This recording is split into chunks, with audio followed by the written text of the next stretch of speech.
وعلى سید الانبیاء والمرسلین وعلى آلہ واصحابہ اجمعین۔ اللہ رب العزت کا بے حد لامتناہی بے حساب شکر ہے جس نے ہم سب کو خوبصورت توفیق نصیب فرمائی، قرآن مجید کی تعلیم کے لیے، قرآن مجید کی تفہیم کے لیے اللہ رب العزت نے ہم سب کو خوبصورت ساعتیں اور لمحات عطا فرمائے۔ اللہ کے حضور دعا ہے کہ اللہ تعالیٰ اسے پایا تکمیل تک اپنے کرم اور اپنی توفیق خیر سے نصیب فرمائے۔ یہودیوں کا ہی ذکر ہو رہا ہے۔ پچھلی آیت نمبر 77 ہم نے پڑھی، آج 78 اور 79 آیت مقدسہ جس میں یہودیوں کے مختلف طریقہ کار۔ پچھلی جو آیت ہم نے پڑھی، پہلی آیت میں جو آیت نمبر 76 تھی، اس میں تو علماء کا بیان ہے، علماء یہودیوں کو جو تھے ان کی جو تحریف تھی ان کا بیان ہے، اور پھر اس کے بعد ان کے جو عوام تھی وہ عالم تو نہیں تھی لیکن کتاب کو جانتی تھی۔ صفحہ نمبر 148 ہے۔ ان کی جو عوام تھی وہ کتاب تو پڑھ لیتی تھی لیکن کیونکہ علماء نہیں تھے وہ، ان کا ذکر ہوا کہ وہ کیسے کرتے آتے، تو ظاہر ہے وہ ان کے مولوی نہیں تھے تو تھوڑے سے کچے تھے، آتے اور صحابہ سے سارا ذکر بھی کرتے اور پھر ان کو علماء ان کے سمجھاتے کہ ایسا نہ کرو۔ اب ان کے کچھ لوگ جو ان پڑھ تھے ان کا کیا حال تھا؟ تینوں طبقے ہو سکتے ہیں نا، ایک علماء ہے، ایک عوام پڑھی لکھی ہے اور ایک بالکل ان پڑھ ہے۔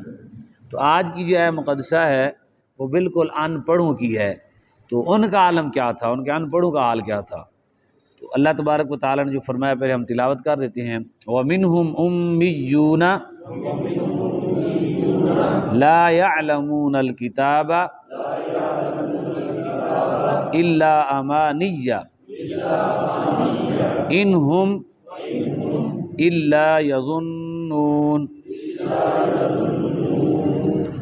اور ان میں سے امی یعنی ان پڑھ، لا یعلمون الکتاب جو تورات کو نہیں جانتے، نہیں وہ جانتے، یعلم یعلمان یعلمون وہ نہیں جانتے کتاب کو، الا امانی یا مگر زبانی پڑھ لینا، یعنی کسی سردار نے بتا دیا، ساتھ پڑھا ہوا بیٹھا اس نے سنا دیا کہ یہ بات ہو رہی ہے، تو مگر زبانی، امانیہ کا معنی ہے زبانی پڑھ لینا۔ وَإِنْهُمْ إِلَّا يَظُنُّونَ ان کے سردار ان کو اور ان کے جو پڑھے ہوئے تھے وہ ان کو سناتے تھے تو یہ بڑے خوش ہوتے کہ ہم بھی بخشے ہوئے ہیں، ہم بھی جو کریں ہم بھی بخشے ہوئے ہیں۔ انہم وانہم الا یظنون، ظن کرنا، تو جو کچھ وہ اپنے بخشش کے بہانے بنائے ہوئے تھے کہ ہم بخشے جائیں گے، ہم ایسے ہیں ہم ایسے ہیں، تو اللہ تبارک و تعالی نے فرمایا یہ ان کا صرف وہم و گمان اور خیال ہے اور کچھ نہیں ہے، نہیں ہے وہ مگر یظنون۔ جی خیال میں ہمارے لوگ نہیں تھے کتنے بے نمازی جنتی بن کے بیٹھے ہوئے، ان کو تو زیادہ خوشخبریاں سناتے تھے، وہ ان پڑھ تھے نا، کتاب تو پڑھتے نہیں تھے، تو یہ بھی اپنے خیال میں کہتے تھے کہ ہم افضل ہیں، اپنے گمان میں، وہم و گمان میں عمل کے بغیر کرنا یہ قرآن و حدیث کے خلاف ہے ہمارے اسلام میں بھی۔ آج کل تقریباً لوگ جو ہے وہ وہم و گمان پر ہی چلتے ہیں، یعنی اعمال کے میدان میں نہیں اترتے اور گمان میں وہ بہت بڑے جنتی ہیں۔ ہمارے ہاں یہ ہے نا، تو اس وقت ان کا حال یہ تھا، اب مسلمانوں کا بھی اس طرح کا حال ہو گیا ہے نا، وہم و گمان اور خیال میں وہ جنتی ہیں، خوف خدا ہی نہیں ہے، نہ جنت کا خوف ہے، نہ جہنم کا خوف ہے، نہ جنت کی طلب ہے۔ تو اس طرح سے اللہ تبارک و تعالی رحمت فرمائے، وہ اس وقت گمان کرتے تھے۔ اللہ فرما رہا ہے نا، وہ تو یہی کہتے تھے کہ اللہ فرمایا تھوڑا خیال ہے، صرف تھوڑا وہم ہے، حقیقت ایسے نہیں ہے، یہ تمہارے خام خیالیاں ہیں کہ ہم ایسے ہیں بخشے جائیں گے، ہم بخشے جائیں گے، ہمارے فلاں ہیں، اس طرح سے۔ تو اللہ تبارک و تعالیٰ نے یہاں ان کے لیے یہ من گھڑت ان کی جو خیالات تھے عمل کے بغیر، یعنی ایسے ہی ہے جیسے کوئی شخص کوئی کام نہ کرے اور خیال میں بادشاہ بن جائے تو کوئی بات نہیں، بن جائے۔ جی ہاں دیکھیں، میں ایک آپ کو بات بتاتا ہوں، اللہ کا ولی اگر وسیلہ اور توسل کو اختیار نہ کرے بہت بڑے مقام پہ فیض ہو گیا، رب کے بغیر وہ کسی سے کچھ مانگتا ہی نہیں، یہ اس کا فعل ہے، اس مقام پر صرف وہی فائز ہے، لیکن جب اسے ملے گا پھر بھی وسیلے سے ہی ملے گا۔ رب نے تو اس کے منہ میں لقمہ نہیں نہ ڈالنا، وسیل یعنی ایک طرف سے اگر وسیلہ نہیں ہے تو دوسری طرف سے ضرور ہوگا۔ تو یہ شان ہے، بندہ توکل بھی کرے، توسل بھی کرے اور اسباب کو بھی اختیار کرے۔ اسباب کو اختیار کیے بغیر اسلام بالکل منع ہے، اس لیے ہمارے آقا مولا صلی اللہ علیہ وسلم سب کچھ ہونے کے باوجود تمام تر اسباب اختیار فرمائے ہیں۔ تو یہ بتانے کا مطلب صرف خیال میں اسلام مشقت کی تعلیم دیتا ہے، اسلام ہمت کی تعلیم دیتا ہے، اسلام محنت کی تعلیم دیتا ہے، اسلام اپنے افعال و اقوال و احوال کو درست کرنے کی تعلیم دیتا ہے ہر وقت، اور اسلام کی ساری تعلیم بندے کو ایکٹیو رکھتی ہے ہر وقت۔ اللہ کے پیغمبر یہ لفظ نہیں بولنا چاہیے، اللہ کے نبی ایک لمحے کے لیے بھی دنیاوی معاملات میں بھی غفلت نہیں فرماتے تھے۔ ہمارے آقا مولا صلی اللہ علیہ وسلم کے بارے میں آپ غزوات دیکھیں، حضور صلی اللہ علیہ وسلم وہاں سے جی فلاں بندے تیاری کر رہے ہیں، تو غزوہ خندق کے علاوہ ہر جگہ پہ حضور پہنچے ہیں کہ نہیں پہنچے؟ جہاں بھی چھوٹی سی بستی کا مسئلہ ہوتا فوراً پہنچتے، یعنی ایک لمحے کے لیے بغفلت۔ ہم کہتے چل آئیں جدو آن کے پھر گال کر لیں گے، کرن دے جو کر دینے۔ ہمارے ہاں ایسے بھی ہو جاتا ہے نا، تو اپنے معاملات میں چل یار ایسا ایسا صحیح ہو جائے گا۔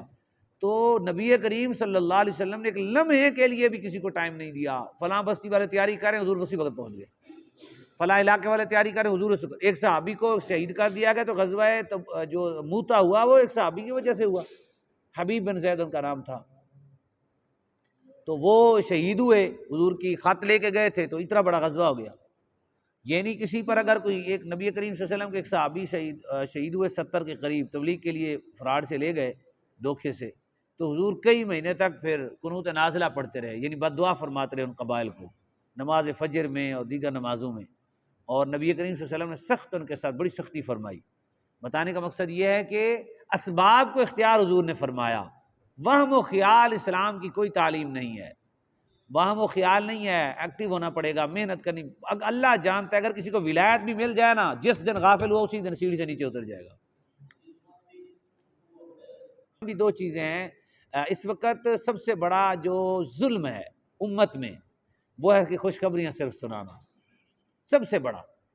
اس زمانے میں جو عالم ساری زندگی یہ کام کرتا ہے اور ساری زندگی خوشخبریاں دیتا ہے، یا اپنی ثناخوانی کے ذریعے یا اپنی خطابت کے ذریعے، جو بھی اس کا ذریعہ ہے عوام تک پیغام اسلام پہنچانے کا، جو بھی ہے نا ذرائع ہے نا، جو بھی اس کا ذریعہ ہے، اگر وہ صرف خوشخبریاں سناتا ہے، علماء نے اس پر سخت وعیدیں فرمائی ہیں، اور قرآن و حدیث میں اس پر سخت وعیدات ہیں۔ حضور بشیر بھی ہیں، نذیر بھی ہیں، امر بالمعروف و نہی عن المنکر۔ یہ ایسے ہی ہے جیسے آپ کہیں جی میں تو آپ کا خیر خواہ ہوں، اس کو شوگر کا مرض ہے اور آپ اس کو صبح شام شہد پلائیں، حالانکہ شہد شفا ہے، قرآن میں ہے، حدیث میں ہے، آپ اس کو صبح شام ہی وہ پلاتے جائیں اور صبح ساتھ کھلائیں، نو نو نو جناب آپ کے لیے بڑے فوائد ہیں، تو آپ ظاہری طور پہ تو اس کے نفع مند ہیں نا، اور کر کیا رہے ہیں؟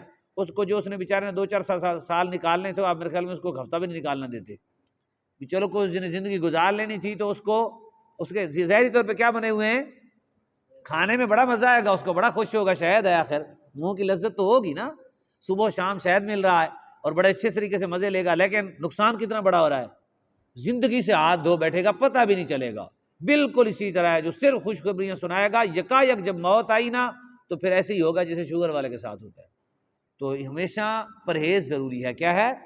پرہیز ضروری ہے۔ یہ تو یہودیوں کا طریقہ تھا، اہل ایمان میں ایسا نہیں۔ دیکھیں یہ یاد رکھیں، ہم نے کوشش کرنی ہے، کیا کرنی ہے؟ ہاں محنت کرنی ہے۔ باقی رہا یہ کہ آپ فرشتے بن جائیں گے، یہ بھی نہیں ہے اسلام میں، یہ بھی نہیں ہے کہ آپ سے برائی نہیں ہوگی۔ اسلام کہتا ہے ولایت کے پہنچنے تک جو بھی شخص ہے اس سے خطا ہو سکتی ہے، اللہ درگزر کر دے گا، وہ جب ندامت کرے گا، معافی مانگے گا، اللہ تعالیٰ معاف کر دے گا۔ اس سے غفلت ہوگی، نماز 5 وقت نماز پڑھتا ہے، کوشش کرتا ہے، رات کو سوتا ہے، اس کی عادت کیسی بنی ہوئی ہے، صبح نہیں اٹھ سکتا، پھر اٹھ کے روتا ہے اللہ کی بارگاہ میں، روتا نہیں کڑتا ہے، کڑتا نہیں، ندامت کرتا ہے کہ یار مسلمان میری نماز رہ جاتی ہے، تو ممکن ہے کہ وہ کوشش کرنے کے باوجود ساری کوششیں بجا لاتا ہے، تو اللہ تبارک و تعالیٰ اس کی کوشش ہے اس کو معاف کر دے گا۔ یہاں ایک حدیث پاک میں آپ کو سنا دوں، نبی علیہ السلام نے ڈیوٹی لگائی حضرت بلال کی کہ آج ہم سو رہے ہیں، نماز کا فجر کا بالکل قریب وقت ہے، آپ نے اٹھانا ہے اور خیال کرنا ہے۔ اللہ کی شان ہے، ہم تک پہنچانا تھا نا، حضور بھی نیند فرما گئے اور سارے سو گئے اور سورج نکلا، پھر فجر کی نماز پڑھی۔ جن کا دل جاگتا ہے ہمارے آقا مولا صلی اللہ علیہ وسلم کا، ہمیں تعلیم دینے کے لیے کہ یہ مراحل بشری ہیں. ممکن ہے اب سارا قافلہ تھا، ڈیوٹی بھی لگائی، اور نبی کریم صلی اللہ علیہ وسلم حالانکہ جب بھی تشریف لاتے، جب فجر کا ٹائم قریب ہوتا تو حضور بیٹھ کے سوتے تھے. حضور جو ہے نا وہ اپنے بستر پر تشریف فرما نہیں ہو جاتے تھے، بیٹھ جاتے حضور، ایسے ہاتھ رکھ کے سیدھے بیٹھ جاتے، وہ بیٹھ کے نیند فرما لیتے. یعنی یہ سنت ہے، نماز کے انتظار حضور اس قدر فرماتے تھے. تو امام الانبیاء جو محبوب خدا ہیں، جنہیں معراج بھی نصیب ہوا، وہ تو نماز کی اس قدر کریں. اور اس جی ساری رات بھی سویا ہوا، ایسے بھی سویا ہوا، تب بھی اپنے جسم کے آسرے کے ساتھ سو گیا، کسی اور چیز کے ساتھ ٹیکنی لگائی ہوئی، تو تب بھی اس کا وضو نہیں ٹوٹے گا. جس ساری رات سویا رہے، وضو اس کا نہیں ٹوٹے گا. وضو تب ٹوٹے گا جب کسی کا آسرا کرے گا، ایسے کر کے نیند کرے گا، یا گر جائے گا، بالکل گرے گا نیچے جا کے، یا ایسی چیز